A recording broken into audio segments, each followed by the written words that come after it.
فرض کیجئے 5-7 بھائی ہیں، ان میں سے 2 بھائیوں میں جھگڑا ہو رہا ہے۔ اب جو باقی 5 ہیں وہ کہتے ہیں ہمیں اس سے کیا غرض، ہم خام خواہ اس کا ساتھ دیں گے تو وہ ناراض ہوگا، اس کا ساتھ دیں گے تو وہ ناراض۔ یہ صحیح نہیں ہے، جائز نہیں ہے۔ صلح کراؤ، دیکھو حق کی کیا بات ہے، فاصبروا بینہما، صلح کراؤ ان کے مابین۔ یہ تو پہلی دفعہ ہو گئی۔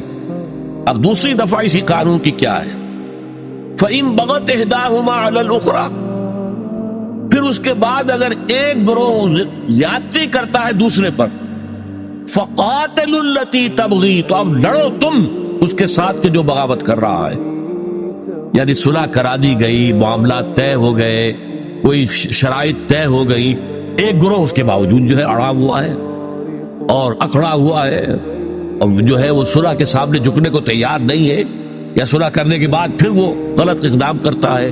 تو اب اس کا کیا مطلب ہے کہ اب یہ جھگڑا 2 فریقوں کے درمیان نہیں رہا، بلکہ وہ در حقیقت پوری امت کو چیلنج کر رہا ہے۔ امت نے ان کے درمیان صلح کرائی تھی، اب اس صلح کی پابندی اگر نہیں کر رہا ہے تو اس کا اقدام اس دوسرے فریق کے خلاف نہیں ہے، امت کے خلاف۔ لہذا تمہارا کام یہ لڑو، جو فریق حق پر تھا اس کے ساتھ ہو کر اس سے لڑو، یہ جو زیادتی کر رہا ہے، جو صلح کی حدود سے تجاوز کر رہا ہے، جو صلح کے بعد بھی ظلم جو ہے اس کے اوپر اڑا ہوا ہے۔